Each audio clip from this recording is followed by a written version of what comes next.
It's the 18th century. You're a goon right now, standing on a pirate ship, led by a pirate captain who did nothing but command you to plunder and wonder at the fact that every ship you're looting will have its resources end up under the captain's bed. Gold, nickels, silver, whatever. It's his, you're pawns, and you're fed up.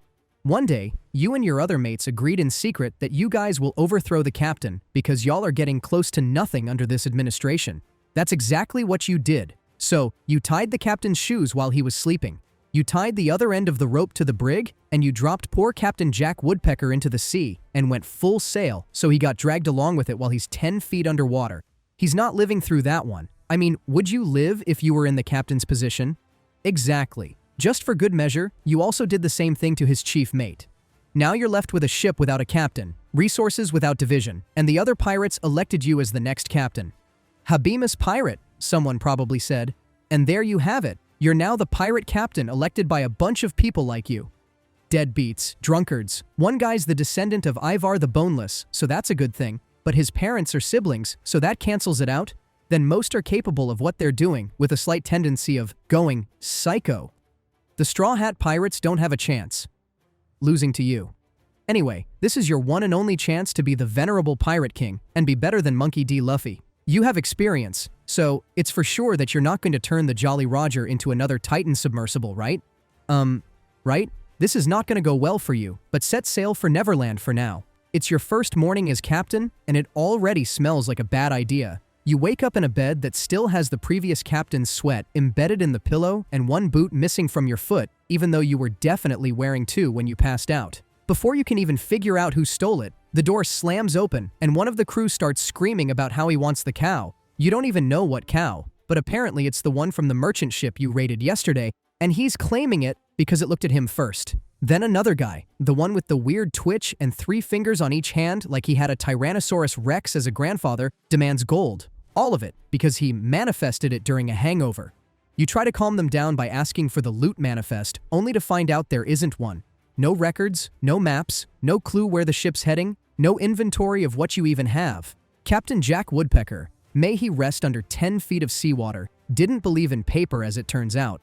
The closest thing to documentation you find is a rum-soaked napkin with a drawing of what might be horchata cannons or a coconut, and that's what you're working with.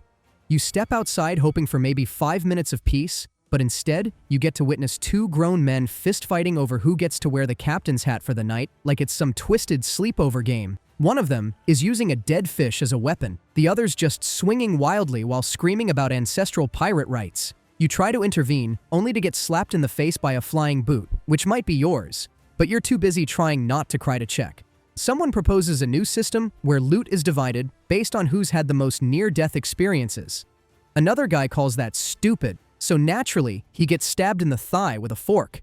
Now, you've got one man bleeding, one man crying, one man trying to cook the cow because he swears he heard it whisper his name, and a whole crew that thinks being captain means you're basically Poseidon with better hair. You retreat to the helm to look like you're doing something captainish, only to discover the compass spins like a child's toy, and the wheel has a suspicious stickiness on it that no one wants to claim.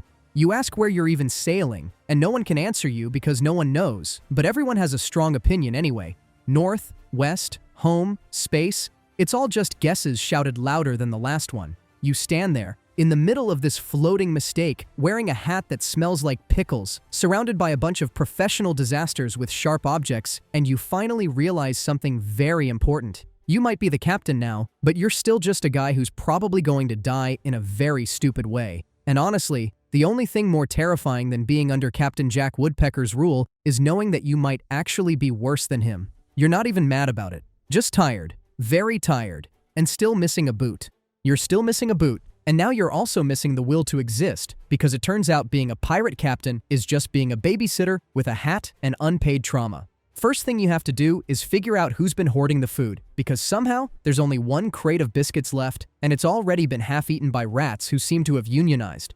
You try assigning rations, but nobody agrees on portion sizes, and when you give too much to one guy, the others threaten to push him off the ship for hoarding spirit energy, or some other Moana levels of sea-calling thingamajig. Then there's punishment duty, because apparently yesterday, someone tied Jerry to the mast for snoring too loud, and now you have to hold a trial about it because the crew suddenly believes in due process. You sit through 20 minutes of Jerry crying while holding a moldy apple like it's a gavel, and when you sentence the guy who did it to 2 days of swabbing, he throws himself overboard and gets fished out 10 minutes later, yelling about religious freedom. You try to walk it off by checking on the charts, but the navigation table is just a wet plank with an old sock on it, and some random rocks someone arranged into a constellation that doesn't even look like anything. You ask where the ship is, and someone says Atlantic, someone else says Indian Ocean, and then of course dummy Derek in the corner just says space, with the dead eyes of a man who's definitely eaten soap before. At this point, you're considering steering straight into a rock just to force everyone to shut up, but then you remember the rudder's broken, and now the ship only turns left. Your luck right now gives you more chances of getting hit by lightning 80 times in 5 seconds than winning the lottery. The sails are so moldy that you're sure one of them is growing a second sail, and nobody has the guts to clean it because it hissed at someone 2 days ago. The cook, who isn't even a cook, but just a guy named Henry Oliver Elias, whose mother didn't love him, because what's with the initial letters of his name? He's not a cook, but just a dude with an apron and unresolved rage issues, and is now using seawater to make soup and swears it adds flavor. But everyone's been churning dookie right in their intestines since breakfast, and one guy swore he saw the devil in his stew. You try to confront Carl, and he throws a ladle at your face while accusing you of culinary sabotage before storming off to boil more ocean like it's his personal revenge arc. You think maybe cannon practice will help morale, but then you find out the guy in charge of artillery used all the cannonballs trying to shoot a whale because he thought it was taunting him, and now you've got zero ammo, a crew of loose brain cells with swords, and a ship that can't even steer toward danger properly. To top it all off, someone is still stealing your boots at night and leaving behind sea cucumbers in their place, which feels like a threat, but nobody's owning up to it. You're starting to understand why the last captain never wrote anything down. Not because he was lazy, but because writing down the truth would have made him cry himself to death. Every hour is just patching problems with duct tape made of curses and lies, and every time you try to fix something, 3 other things explode for no reason. You're not leading a pirate crew. You're managing a floating daycare run by convicted arsonist with head injuries. And this isn't a ship anymore. It's just a wet grave with sails and a captain who already wants off. You barely finish pretending the ship's not falling apart when someone yells about a merchant vessel on the horizon, and everyone gets dollar signs in their eyes like, this is gonna be your legendary debut as a feared straw hat. I mean, the only thing you can do here is either die from the hands of the men that put you on the seat, or carpe diem the heck out of that ship so you get to live another week. How's the position feeling now? You scream to chase, and the crew's already loading what's left of the cannons with broken plates and crab shells, because that's all you've got. And by the time you're close enough to see the ship clearly, you realize with your one working telescope lens that it's not a merchant anything. It's a British Navy trap wrapped in polite flags and fake cargo, and before you can yell, turn around, half your crew is already jumping into the sea like they've rehearsed it, and you're just standing there trying to hold the wheel with one arm because the other one took a musket ball 5 seconds into the fight. Not even a dramatic one, just some sad puff of smoke from their deck that nailed you. Carpe diem's backfiring on you so hard at this point.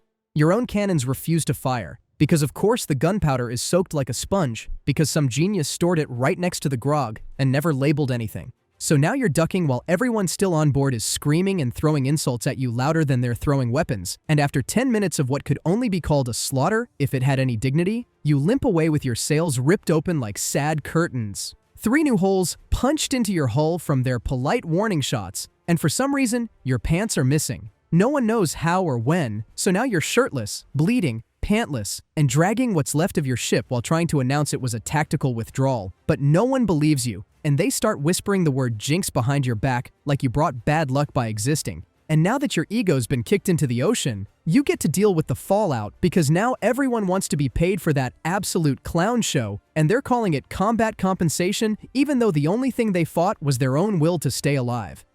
And someone starts banging a spoon against a barrel demanding payment upfront for morale, like this is a union now and you're the company boss they want to strike against. So to calm them down, you suggest voting and immediately regret that idea when the vote passes 32-1 in favor of tripling rum rations, and that one vote was you, and nobody cares, and now you're down to your last few barrels with no plan. This is Steve. Steve has been on board for about 2 weeks, and he hasn't done anything besides complain and draw elephant trunks on the sails. Steve shouts about how he deserves a bigger cut because he's suffered emotional damage watching you run the ship, And instead of slapping him off the deck like he deserves, the rest of the crew claps like he's giving a TED Talk. And now you've got to sit and listen to Steve monologue about fairness while you wonder if stabbing yourself in the eye would be less painful than this conversation. Enough of Steve, your quartermaster's hoarding silver coins inside his mattress, and when you confront him, he says it's precautionary savings, which is just pirate talk for robbery. You enforce discipline by laying down a rule about loot audits, and they respond by drawing torches. You should choose your words and action very carefully here. They're literally sharpening their knives right now while singing, "Soon may the wellerman come to bring us sugar and tea and rum. One day when the tongue is done, we'll take our leave and go." In that exact way. Your hold on power is shakier than the ship's busted mast. And yeah, you wanted this job, but you never asked to babysit drunk anarchists with swords and no loyalty, and now you're bleeding from the shoulder. You finally reach port. It's not paradise, it's not safe, it's not even clean, but it's land and you're just happy the ship didn't sink from collective stupidity before you got there. The second you dock, the local port guards start pointing and panicking like someone just landed a floating prison. Look at the fish market nearby. Literally all of your faces have been plastered on the walls as wanted, like y'all were the Fox River 8. You haven't even gotten anything yet, and you're already wanted. This is probably the lightning strike I talked about moments ago. One guy's poster even says, "Wanted dead," preferably dead. So before you can explain that it's all just a misunderstanding, one of your crew sprints past you, drunk wasted, shouting, "Fire's a friend," while setting a tavern on fire with a candle he stuck into a whiskey bottle. The other genius of the hour decides to scam children by selling them fake treasure maps he made using spilled ink and rage. You try to smooth things over with the port authority by bribing them with what you thought was a ruby. It was glass, like beer bottle glass. One of them tried to bite it and almost broke a tooth. While you're dealing with that, half the crew disappears into brothels like the ship was on fire. The other half starts gambling in the alley with coins they made by carving buttons into circles and painting them gold with mustard. They get arrested in under 10 minutes. You spend the next 3 hours trying to negotiate with a jailer who thinks you're French. You end up having to trade your ship's spare anchor just to bail out the half that didn't get Dahmered in jail. And just when you think things couldn't possibly get worse, you get back on the ship and smell something that shouldn't exist. The ship has started to rot, and so has the crew. Scurvy is setting in like it's rent day. You hand out lemons. They throw the lemons overboard. One of them says it tasted like a betrayal. It was sour. Who would have thought that your mindless, psychotic bunch would be poetic enough to associate sourness with betrayal, but a genius to think that scurvy is an STD? You open the water barrel and find worms. Not in it. Owning it. They've built a society. The crew names them and starts eating them. They say it's natural protein. You tell them it's disgusting. They say you're anti-worm. Everyone's got lice now. It's on their heads, on their faces. One guy's got it on his feet. Even the parrot has lice. You didn't bring a parrot. It just showed up, and it hates all of you. One of your men loses a finger while trying to high-five a crab. Instead of crying, he puts it in a jar and calls it his lucky charm. Another guy is convinced he's Napoleon now. He's walking around the deck with a mop on his head, giving speeches to barnacles. You try to sleep. You can't. Someone clogged the poop deck with socks. Nobody knows who. Nobody's cleaning it. The smell is inside your bones now. You open the window. You see nothing but the sea. You close the window. You're the only thing on this ship that hasn't been infected, arrested again, or set on fire. Do you want a psychiatric admission? Too bad the only thing close to that to where you are right now is a rope around your neck or sharks. But that's not yet the pick your poison dilemma. You're about to have that in a few moments, so don't get too excited for the inevitable. You wake up to someone screaming your name, and you're already annoyed before you even open your eyes, because you know it's never anything good. This time, it's worse than usual, because what's parked in the water, right across from your floating garbage barge, is a pristine warship with polished cannons, black sails, and 60 crew members who aren't vomiting, bleeding, or talking to imaginary ghosts. Say hello to Blacktooth McGillicuddy, a 6'11" menace with half a jaw, one eye, and the kind of energy that says, "I kill people for hobbies." And he sends over a note by arrow that lands 3 inches from your foot, and it just says, "Join me or die." No introduction, no pleasantries, just straight up ultimatum. It was literally in the message that the only choice you have was to join them. But since Isaac Newton is your spirit animal, you did something horrendously genius. You wrote "maybe" on a napkin and archered it back to the other ship. The second that note lands on his deck, he orders his ship to block every exit, turn their cannons toward you, and sit there in silence for 3 full days while your crew eats worms and prays to anything that will listen. And you can't even rally a mutiny because they're too tired to stand. So now they just lie around groaning and blaming you with their eyes, which sucks worse than getting stabbed. You hatch a genius plan to send one of your crew over as a spy, someone loyal, someone you've trusted since day one, and 20 minutes after he lands on Blacktooth's deck, he's already changed outfits and is now officially their new quartermaster, smiling, waving, and pretending he's never met you in his life. And when you scream at him from your own ship, he throws you a peace sign and then orders one of Blacktooth's gunners to aim a cannon at your sails, which they do, and they fire once, twice, 3 times until your ship catches fire. Guess he got to live his dreams of being Napoleon. Your crew panics, but not in a helpful way. More in the way toddlers panic when they lose their mom at the market, and by the time the flames are out, your sails are gone, your mast is a joke, and your deck looks like it lost a fistfight with God. So you limp away using backup oars and sad wind.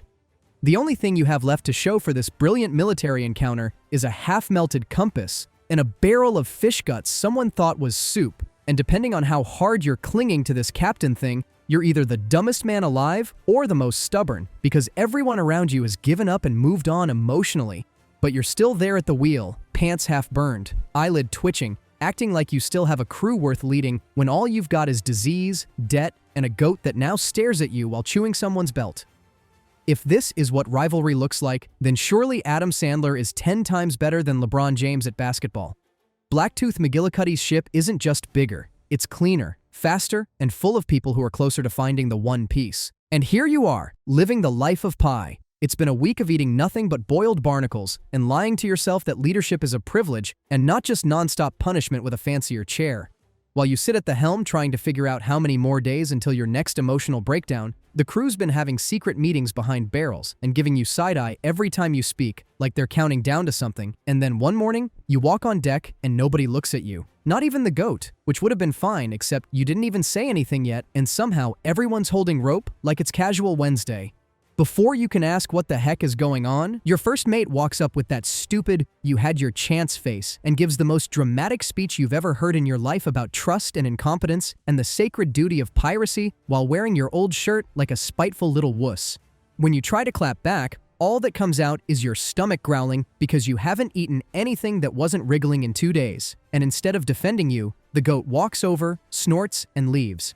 That somehow hurts more than the crew grabbing you by the arms and tying you up exactly like you did to Captain Jack Woodpecker back then. Only this time, there's no dramatic flair, no justice speech, just a bunch of angry faces, and one guy laughing while eating the last piece of dried meat you were saving. And just to make sure you feel the full sting of betrayal, the new captain stands at the helm and renames the ship the Plankwalker, which is a pretty self-demeaning name.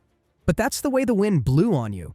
The crew cheers like they just witnessed a coronation, and the only words you get to say before getting marched to the plank are, "Seriously? That name?" followed by, "You know this is a bad idea, right?"